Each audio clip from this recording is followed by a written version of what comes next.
Hello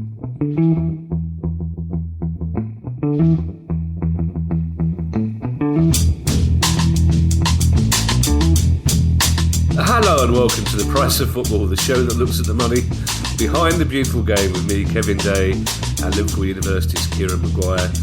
Kieran, I don't know where you get into the habit of gurning when we start doing it's very off-putting. It's very funny. It's all right. It's just a happy person. I know, but it just plays into Ali's narrative that we're two grown-up intelligent men with a childish sense of humour. And this is not a day for childish sense of humour, Kieran. It's an important day. It's questions day, Kieran, but we have a big news story, and I think we may apologise, Kieran, in advance to people who were expecting their question to be answered today, because it's quite possible that this one news story may take us well into question time, Kieran, because I've got some questions about it and myself, and it's quite possible there will be some ears burning, Kieran, because I think people will know where we're heading here, Kieran. We're recording this on Saturday morning, so it might be possible that the FA and the Premier League have done the right thing and humiliated themselves by prostrating themselves in front of the country, apologising and retracting their shocking decision. Because, Kieran, we've been predicting, we said they're coming for the Carabao Cup. They'll be coming, but we were wrong, Kieran, in some kind of bizarre punishment beating, I assume, from the Premier League for the EFL not accepting the 35 quid offer that they've made them for the next 10 years. We're seeing FA Cup replays scrapped from the first round, Kieran, that's the first question we're going to be getting into. Why from the first round, if we're doing all this for 7 teams that are involved in Europe, why are they stopping replays from the first round? And I'm trying very hard not to swear here, Kieran. Ali phoned me up this morning to say, she phoned me up on Thursday night because I talked her through the tweet I was going to send, and she went, don't send that, for various legal reasons, and you'll probably get taken. So I slept on it, and I sent the one I sent yesterday, which is angry enough. So off you go, Kieran. The floor is yours. Okay, so what we have seen is a joint announcement from the Premier League and the Football Association. So that represents 20 clubs out of the 804 clubs who entered the FA Cup this season. And actually, it reflects the interests, as you rightly said, of 6 or 7 clubs from the Premier League. My understanding, talking from senior sources or contacting senior sources at the EFL, was the first that they knew about it was around about 30 minutes before the press release was made. The decision which has been made is as follows. First of all replays are being scrapped. Why the replays for the first and the second round is beyond me. And let's be honest here, if you do talk to some people who own or connected with League One and League Two clubs, they say, well, first of all, there's not that many replays. And secondly, that they are not in themselves big earners. But then you talk to the non-league clubs. And if you get, if you're a non-league club and you get Derby County, Portsmouth, Sunderland when they were in League One, if you get one of those clubs, it is transformative. So I think the argument that's been put forward, it doesn't make any difference. It doesn't make a lot of difference to the League One and Two clubs themselves in rounds 1 and 2, but it certainly does if you're in the National League or below. So the decision is to scrap replays from round 1. The second decision is that there is going to be no midweek round of matches, which I think was round 5, but that was only introduced a few years ago. So it's not as if it's actually part of the tradition of the club. It's just reversing to where we were. The third decision, and the justification given by the Football Association and the Premier League is, we're a bit concerned about player welfare, fixture congestion, and you go, okay. There is a round table decision to be made with regards to players' welfare. You see FIFPro making those comments. We know Maheta of the PFA, and he's told me off at times, and I've said things with regards to the number of fixtures and so on. And I absolutely get, and I'm privileged enough. I now teach on PFA courses, and you do get to see football players as human beings as opposed to commodities. And they're absolutely right that fixture congestion is an issue. But why did the Premier League therefore stay silent when the Champions League was increased by probably 4 games, potentially more? Why has the Premier League been pretty silent with regards to the introduction of the FIFA World Club Cup Championship, which is going to be a vastly expanded format? Why has the Premier League been quiet with regards to the expanded FIFA World Cup, which is going to involve more players from the Premier League going to play more matches and so on? So that does seem strange. And it therefore also seems strange that the Premier League, as part of this agreement, has decided to scrap the winter break. And the purpose of the winter break was to acknowledge that players are being overworked. And this was to give them some additional recovery time. And yeah, I mean, the clubs would go off for warm winter training, but that was the whole point about it. It was relaxed training. It wasn't intense training for the next match and so on. So that was the decision that was made. And it was a joint announcement from both the Premier League and the Football Association. And you looked at that and you said, well, hold on, the EFL has not been mentioned here. Why not? And the EFL's response was, it's been diplomatically worded. Disappointed is management speak for extremely cheesed off. And I'm going to try to not swear here because let's try to be professional about this. The EFL made it perfectly clear that they've not been considered, and then you started to see a trickle, which became far more than a trickle, of announcements from individual clubs on their websites, through their social media channels, and it was quite clear that practically every EFL club, there've been a number of National League clubs as well, at League One and League Two level in the main, are extremely unhappy about this decision. Why have the FA gone ahead with this decision? They say it was it's fantastic rebranding of the FA Cup. Well, they've been given £33 million by the Premier League. So let's not forget about this. And this again brings us back to a broader issue of the independent regulator. I'll be honest, as much as I've worked with DCMS, I've presented to the fan-led review and so on, my view all along has been, in an ideal world, we should not need a regulator in English football because that is the role of the Football Association. But the Football Association has systematically and historically failed in its duty towards the sport because it's been so craven towards the Premier League in particular that it's as much use as a paper teacup. So it's not said how. Sorry, it's not said how that £33 million is being distributed. And again, I've spoken to a chief executive of more than one EFL club, and they've said we're not Luddites. We acknowledge where the likes of Manchester United and Liverpool are, and so on. But where's this £33 million going to be distributed? Why aren't the Premier League's quite happy to do a deal with the FA, but the Premier League is not prepared to do a deal with the EFL over redistribution? I already had a lot of things to ask you, Kieran, and just in that explanation you gave there, that very clear, lucid explanation, I jotted down a few more. Firstly, if this was anything to do with player welfare, as Maheta said yesterday, then the FA and the Premier League would have included the PFA in their discussions before this decision was made. Secondly, leave aside the finances, Kieran, which we'll be coming on to, and how big a blow this could be to some clubs. It's inherently unfair anyway, because the home club already had a big advantage, and now the home club has got a huge advantage, which is not right.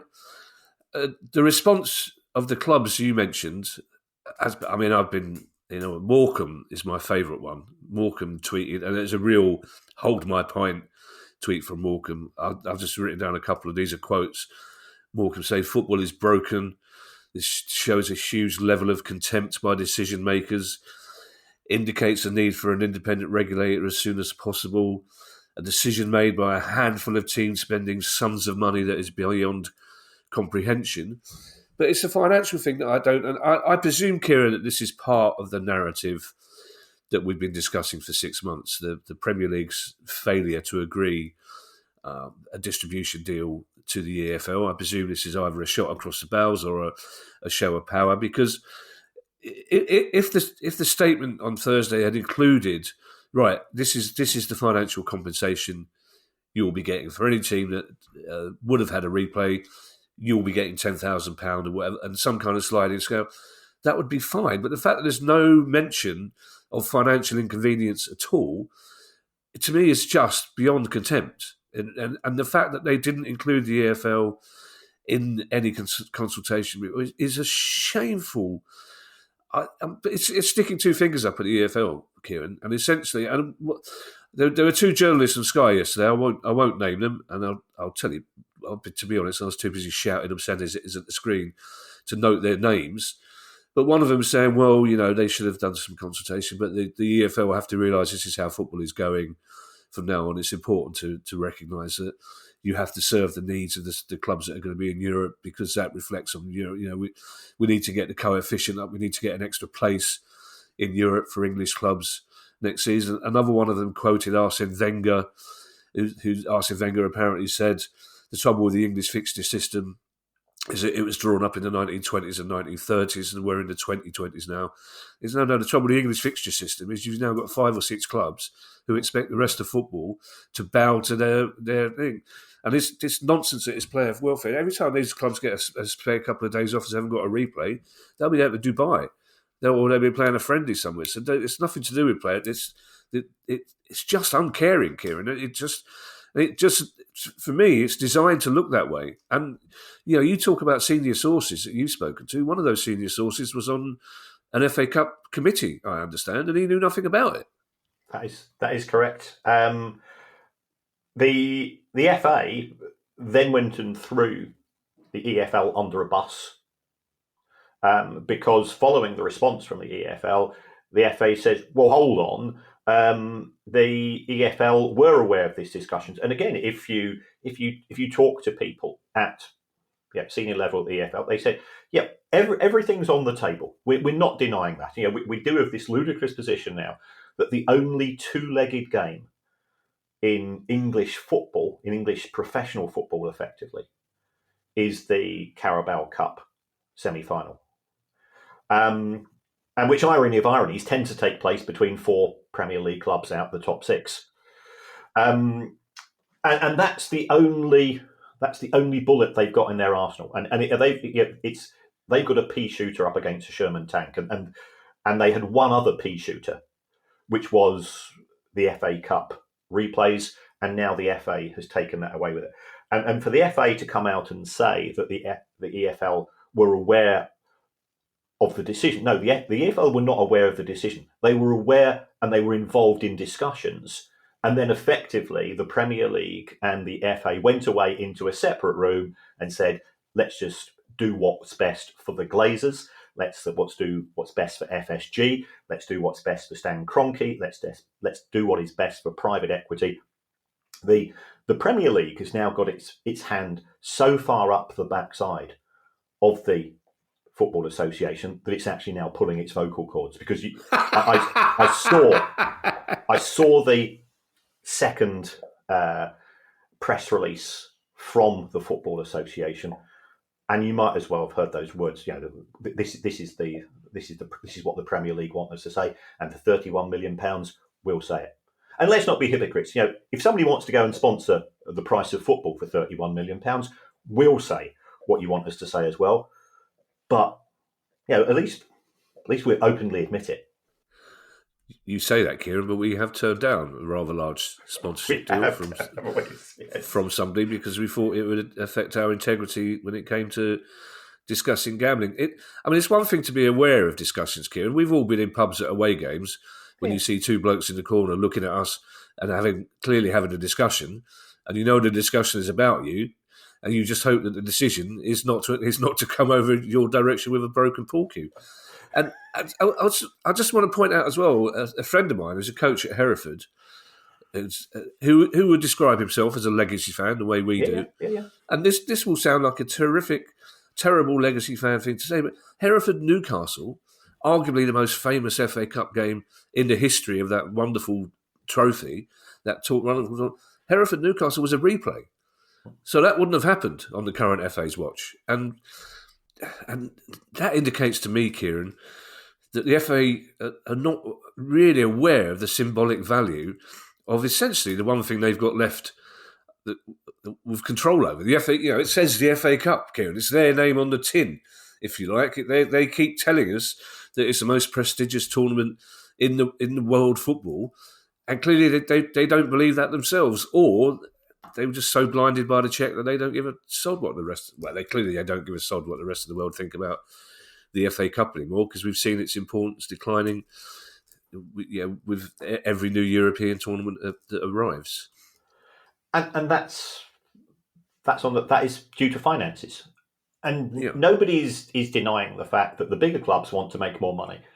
All they have to do is to be a little bit more conciliatory, acknowledge the importance of the FA Cup as part of the romance and the history of the game, because you rightly cited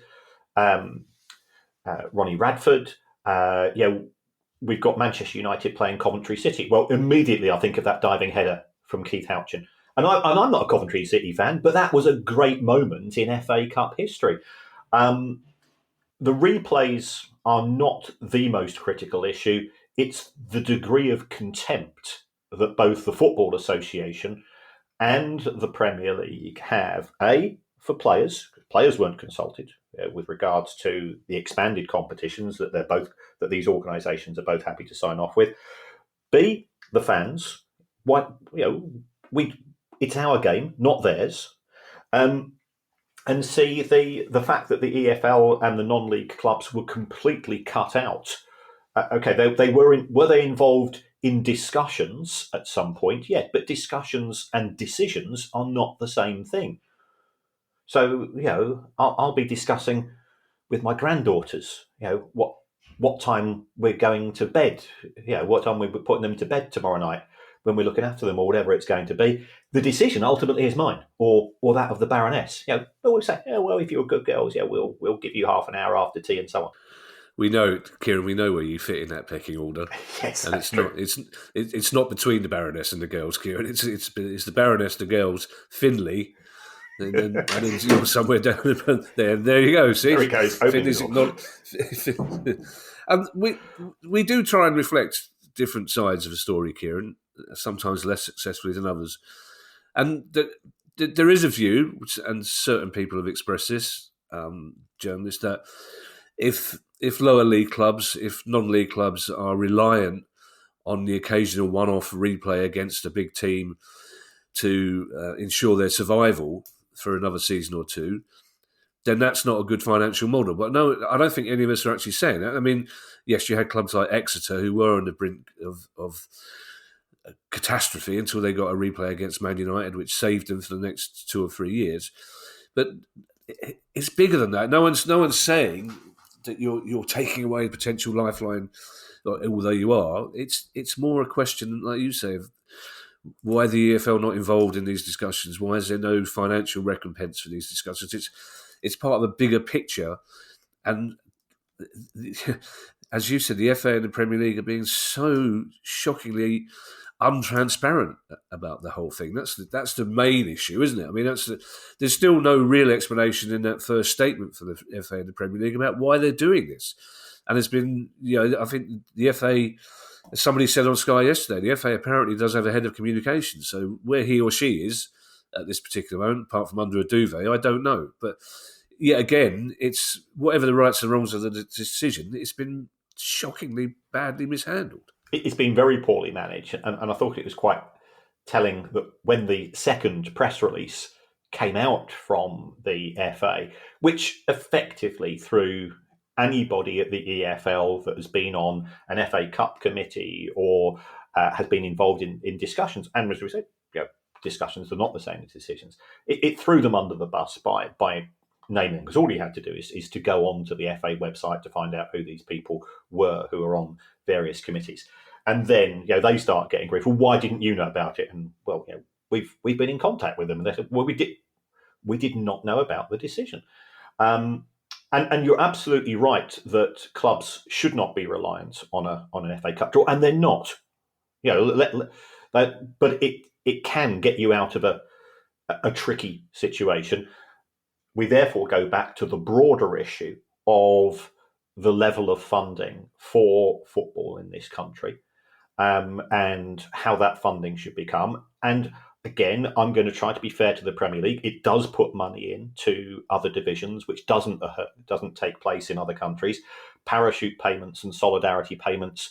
Parachute payments only came into being in around about 2005, 2006.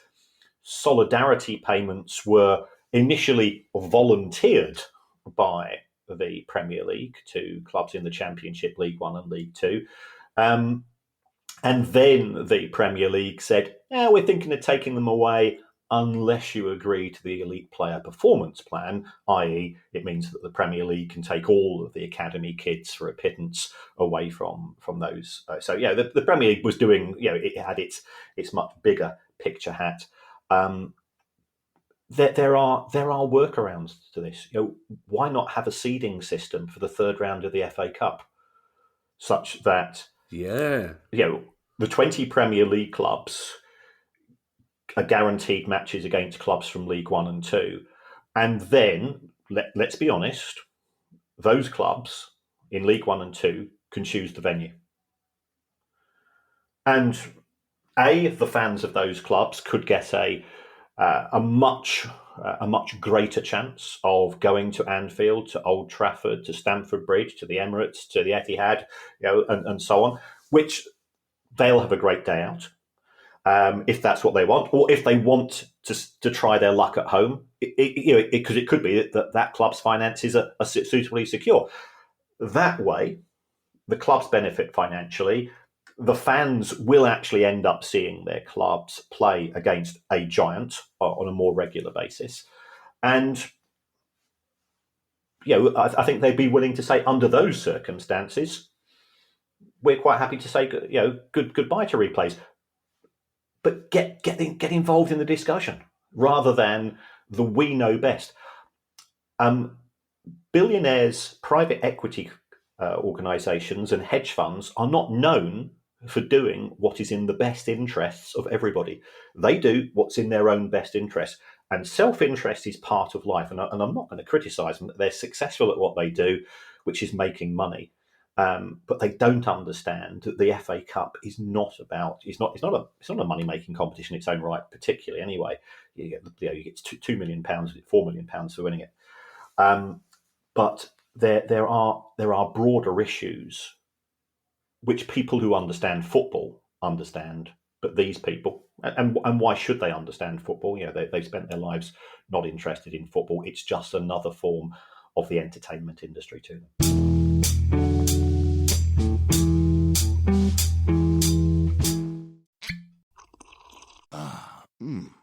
The first taste of rare bourbon you finally got your hands on.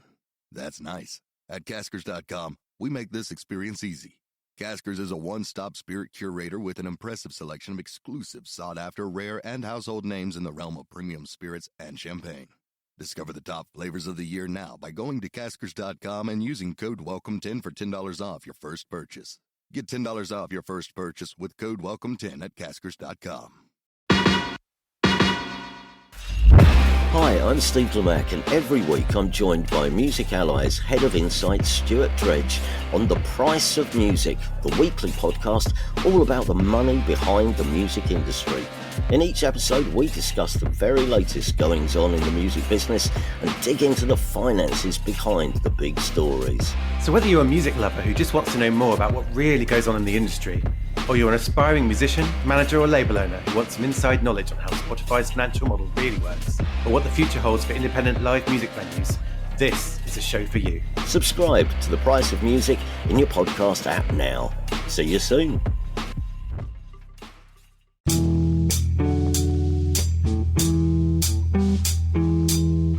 I mean, there was a time not that long ago, Kieran, when lower league clubs had the option of switching to the big club if they were drawn, weren't they?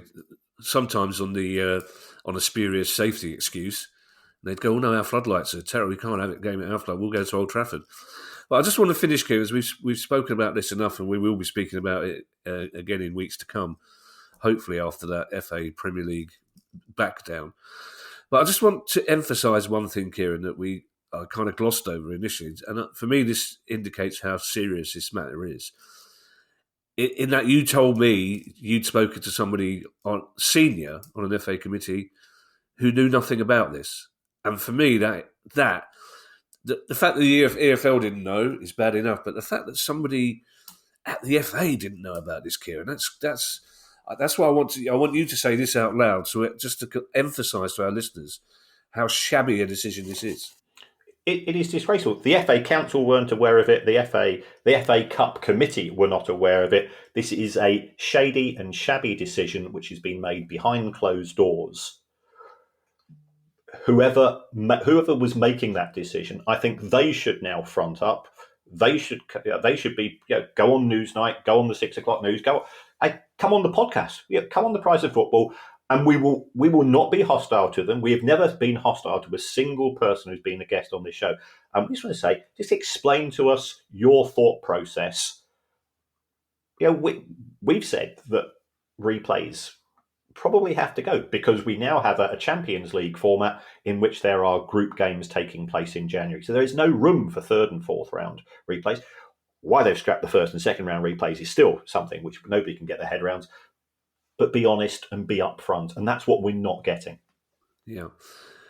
We don't want the FA going on Newsnight, Kieran. We want people to be able to see their abject apology. They're much better off coming on the pod. Let's do some questions, Kieran.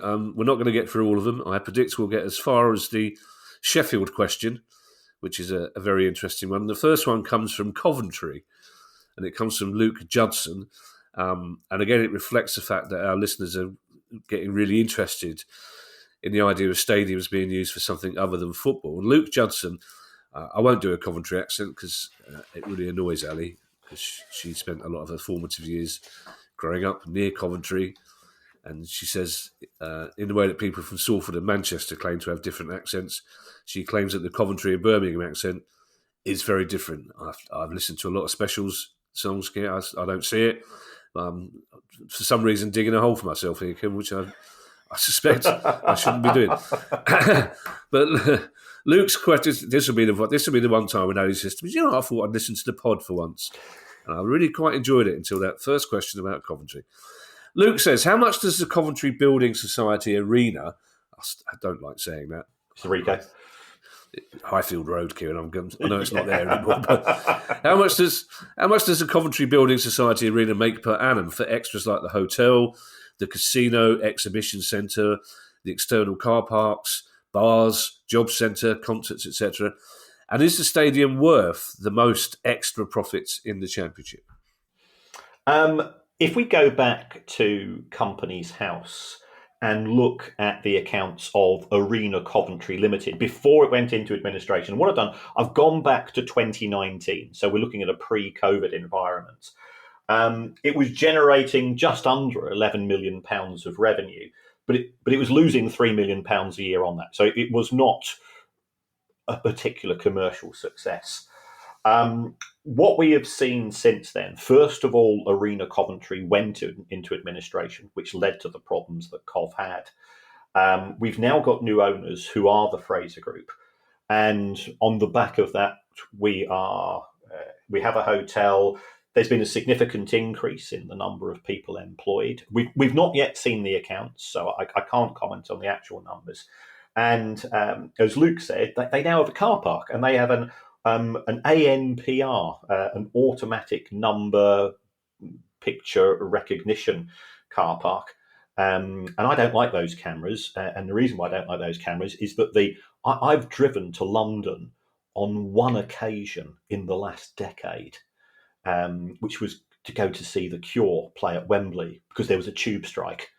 And I went through one of those cameras, not knowing it because I always use the train to get to London.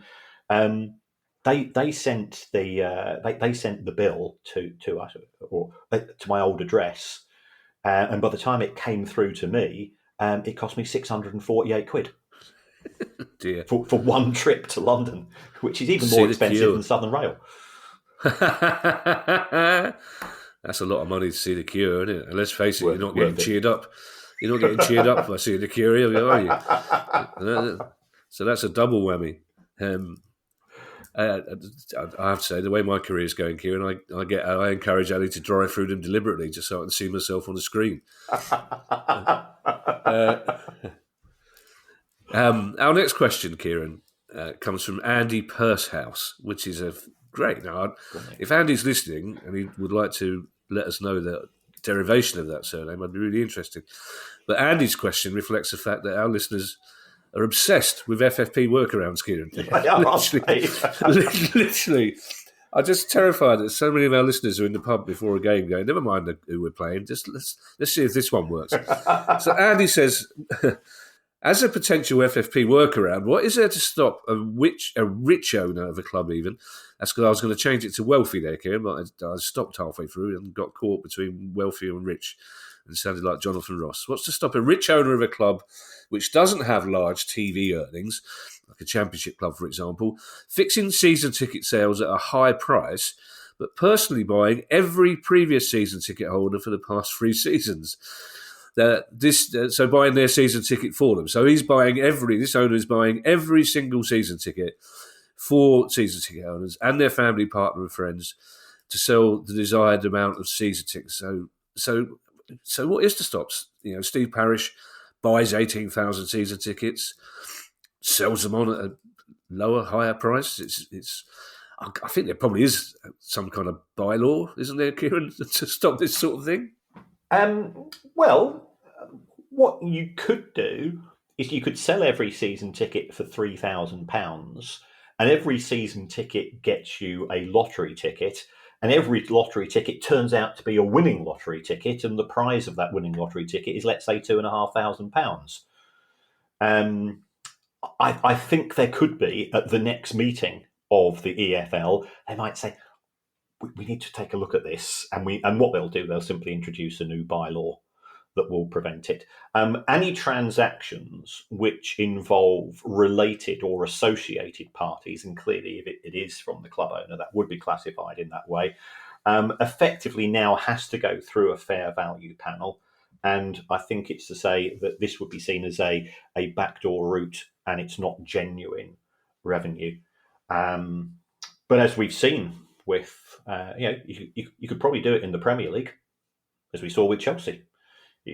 And also looking at Chelsea, Roman Abramovich, who, remember, it cost him, it cost him £50 million a year for 19 years. Roman Abramovich, he had a ticket, and they charged him £1 million a year for his ticket. Now, he probably got a free program and car park space with that. But it actually said in the accounts, he buys a season ticket and we charge him £1 million a year. So it has happened in the past. I think they would try to introduce an emergency law in a similar way to the way that the Premier League did when Newcastle United was acquired by PIF, to try to reduce the impact of some related party transactions. But this one that perhaps they've not thought of as yet. Yeah, I suspect, Kieran, that the next board meeting of the EFL, FFP workarounds are going to be way down the agenda. Yes. Way down into not even any other business. I mean, there's only going to be one item on the next board meeting of the FF. Mark Goodchild has yet another question about something that is obsessing our fans lately. Mark Goodchild says, with clubs bringing out a new kit every season these days, do we know what the difference in profit generated compared with the days when a new kit came out every 2 to 3 seasons? Also, do clubs have, this is a good question, do clubs have a say in how often the kits are made, or is it purely the manufacturer's discretion? Yeah, let's answer that second question first. Clubs do have a veto. They do have to have the final sign-off in relation to a kit. And that actually makes sense, because you might have a kit designer who is a very good person with fabric and creativity, but isn't necessarily a football fan. So can you imagine if somebody went and designed Celtic's away kit as being orange, for example? That probably wouldn't go down particularly well. But we need to have a little bit of a chat about this. So the clubs do have a yay or nay with regards to that. They will normally be given, and the next season's kits have already been signed off on. By the way, those initial discussions normally start in September, October, and they'll be signed off before the end of the calendar year, as a rule. Sorry, but Mark's point as well about, is it the club or the manufacturer deciding when they change the kit? I presume it's the club who decides they want a new kit every season, rather than the manufacturer saying, no, we'll do you one every 2 seasons, isn't it?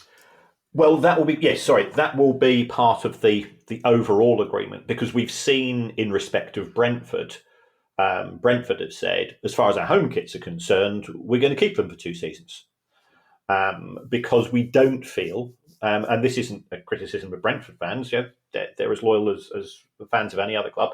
We don't feel that we've got a global market, or that we are a global fashion brand, in which fans are likely to be wanting to change. So we think it's good for sustainability. We're taking into consideration fans' pockets as well. When it comes to other clubs, Manchester United have just signed a new deal with Adidas, which is worth £900 million. That is to provide 3 kits a season. So that is actually written into the agreement. And the Manchester United kit launch, a bit like the day the Manchester United accounts come out, is now a big day as far as the Manchester United calendar is concerned, and so on. Adidas are there to make money. You don't make money from selling the same thing year in, year out. So it's essential from their point of view that that 90 million pounds a year, which they're giving to Manchester United, is recouped in terms of maximising the number of units sold. And that's why we now have 3 kits being changed. That's why we now have different fonts for European matches compared to Premier League matches. That's now we have the pitch-ready kit compared to the stadium kit, and so on. It's all a way for the manufacturers to recoup the money. We had Tom from Castor on the show recently, and it's a competitive market. They, as a disruptor brand, are coming up with ideas, and you can see that the big boys are going to fight back as well in terms of pricing and availability and distribution and all of these things. But it's a very expensive business to be in. Yeah.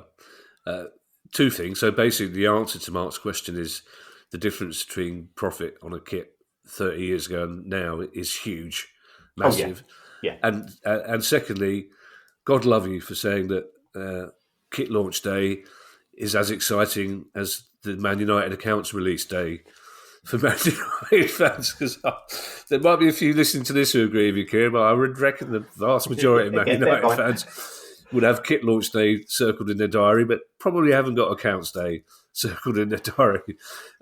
This next question, Kieran, this is an interesting question, Kieran. Interesting, sophisticated question. And it comes from Alan Day. That's a coincidence, Kieran, that this is interesting, fascinating. No, I don't. But it's quite an uncommon name, Dave. But I believe there's a car franchise called Alan Day somewhere.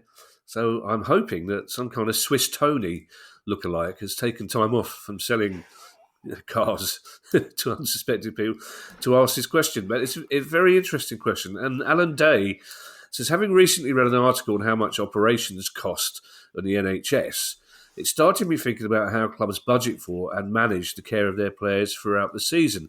Given the number of operations now for what were career-ending injuries like cruciates and Achilles tears, this must now cost clubs a considerable sum, especially as most of them won't be using the NHS as well, Kieran, I imagine. So is it possible to answer the following? What is the average season spend for a club in each of the top 4 English divisions on health and operations? And what insurance policies and cover do the clubs take out? Now, I know we have spoken about that second question in the past, but I think it's worth a brief revisit. But I think that first question, I don't know if it's possible to answer that, but it is interesting because like he says, injuries that would have been career-ending a while ago, and injuries are being picked up much quicker now because of better sports science. So there's a lot of minor operations going on. We see a lot of players out for 2 games, 3 games because they're in for keyhole surgery. So how much is it costing? Right. I've been in contact with some chief executives of clubs with regards to this. Delighted to say that people connected with the EFL clubs have been fantastic and forthright in terms of their answers. Can't say the same from the Premier League. So there is an insurance policy, which is effectively, it's a bit like an insurance policy on a car or a house, that you pay the first X and then so there's an excess as far as the scheme is concerned. The person I spoke to with regards to the Championship said theirs last season was in the region of £170,000. They normally expect it to be somewhere between perhaps £150,000 and £200,000. Fingers crossed. That's what, £3 to £4 grand a week. It's a lot of money. I spoke to one owner in League Two who said last season it cost them 50 grand. And I spoke to another owner in League Two who said it was £32,000 a couple of years ago. And to quote them, but then our manager signed a load of shite players. And as a result, there were so many of them injured that our premiums now got up to 100 grand. I'm not going to say it out loud, Kieran, but I can take a stab at which club owner that was. They say, I think it's somebody. Secret club owners, as always. No, absolutely. That's interesting. But I suppose it's very difficult to answer Alan's question because there isn't really an average season spent for a club, is there, on operations? Or you can't really budget at the start of the season. You can't say, well, let's put 50 grand aside for operations, because you hope they don't happen. So. And as we've discussed at the start of this pod, clubs at that level are living hand to mouth. So they're going to worry about the serious injury and operation cost when it happens. I presume, Kieran, and I'd like to hear from insurance people about it, I presume for most football clubs, it's their public liability insurance cover that's in case anything happens to any of the supporters in the ground. That would be their biggest insurance cost, I would have thought, even more than players, would it? Couple of hundred. I don't know, because if it's a couple of $100 grand, you're talking. That's 2 or 3% of your total income for public liability. I'll see if we can get hold of some insurance people. I know there are some people in the industry that listen to the show, so if they want to drop us a line, Kieran at priceoffootball.com, I'll gladly pass it on. I would be interested in that, Kieran, because there are in my industry there are theatres of some quite big theatres who are making the decision. Because it turns out it's not compulsory to have public liability insurance, which surprised me. But there are some theatres who are taking the risk of not paying and not having it in the hope that nothing happens to somebody in the theatre.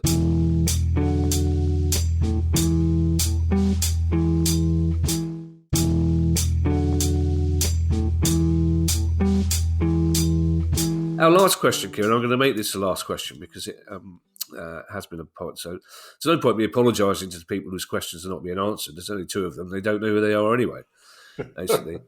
But this question comes from Al Evans, and I'm going to share something with you, Kieran. When I first saw this email on Thursday night from producer Guy, I'd had a glass of wine, and I freaked out a little bit because I thought it said AI Evans. And I thought if we've reached a stage where we're having to answer computer-generated questions, we're in big trouble. But it's Al Evans, and this is actually I think this is a fascinating question, Kieran. Al Evans says, for many years I've been puzzled as to why Sheffield seems to be constantly overlooked by those wishing to make major investments in English football. It's England's 5th largest city, with 2 well-supported clubs that have both spent well over half their histories in the top flight. South Yorkshire has a population of almost 1.5 million, all in well under an hour's drive to either club, so it offers plenty of potential for growth. As a Blade, I'd obviously prefer any major investor to look at us rather than the South Barnsley Massive. But can you explain why the big investors seem to look elsewhere rather than Sheffield, please? part of the reason I wanted this question to be asked because I love a proper fan. Can't resist a dig at their rivals, the South Barnes Gymnastics. But of course, it's the home of football. It's Sheffield, the first acknowledged club. Despite Steve Parrish's attempts to indicate that Palace might be nearly as old as him, but Sheffield is the traditional heartland of English football, which you'd think would add to the bonus. If you're buying Sheffield United or Sheffield Wednesday, you would use that as a point, wouldn't you, to make more money, organising trips to the home of English football. But they are huge clubs. There's no two ways about it. United and Wednesday are huge football clubs. And really, you'd expect, growing up, you'd expect one or either of them to be in the Premier League at any time. I agree with you entirely.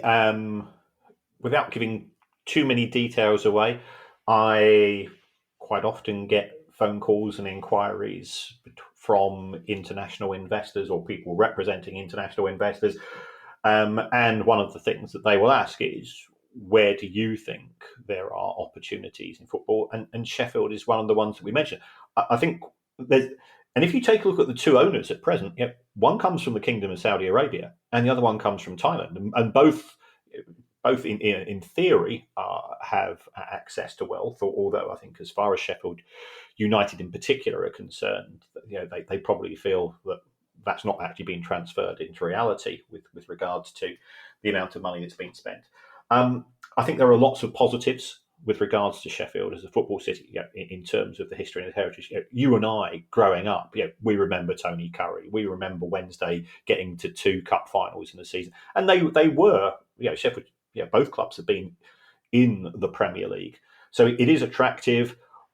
What appeals to overseas investors? First of all, proximity to London. Let's be honest, not a great score there. Secondly, proximity to an airport. Can I fly over? Well, Leeds Bradford's not that far away.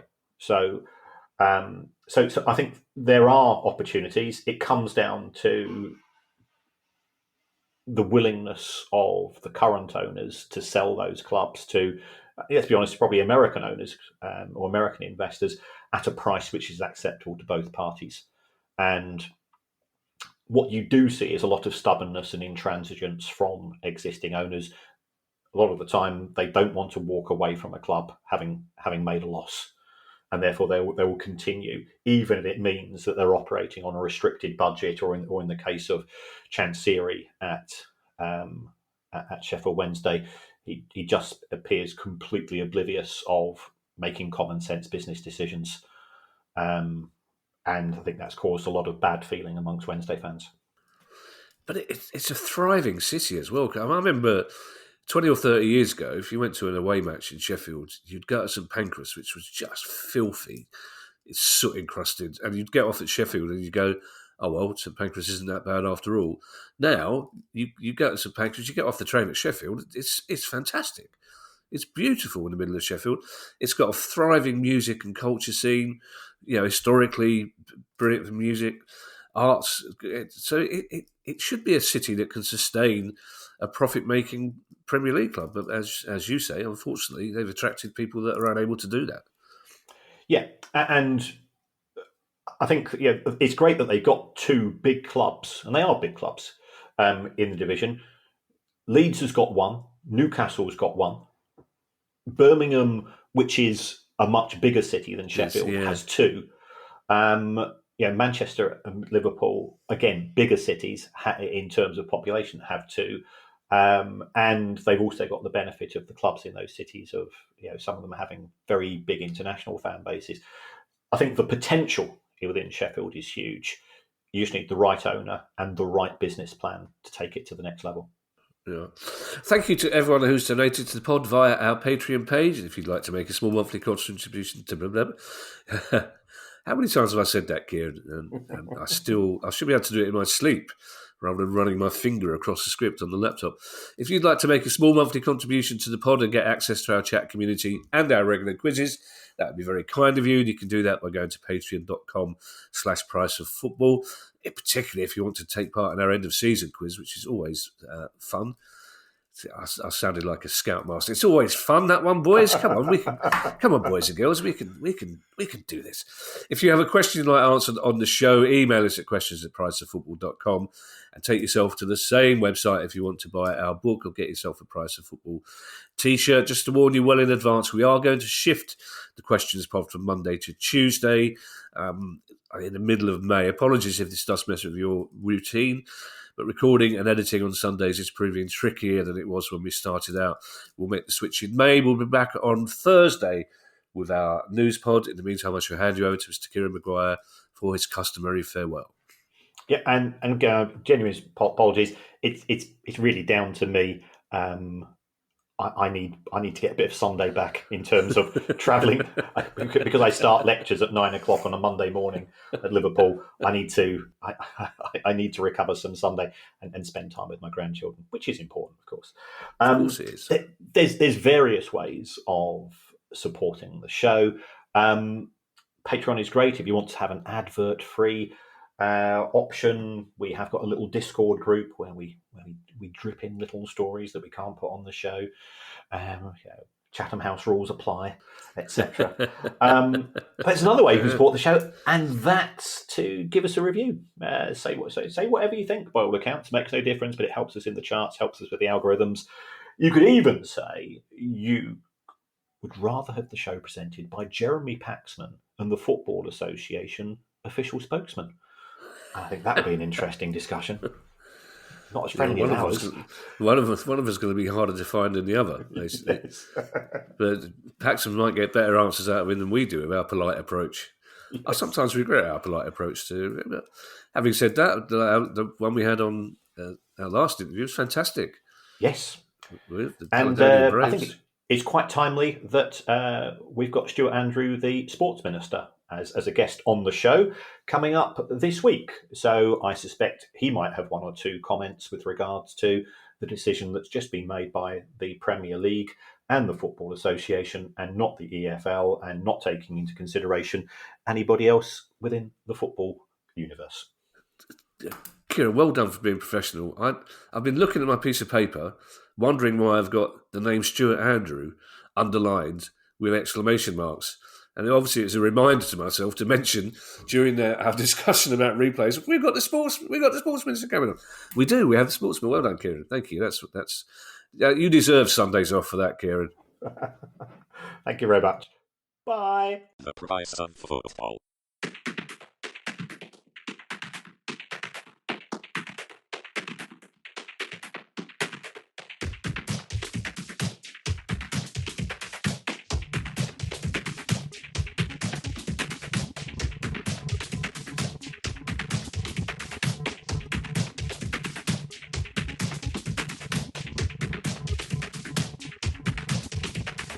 The price of football.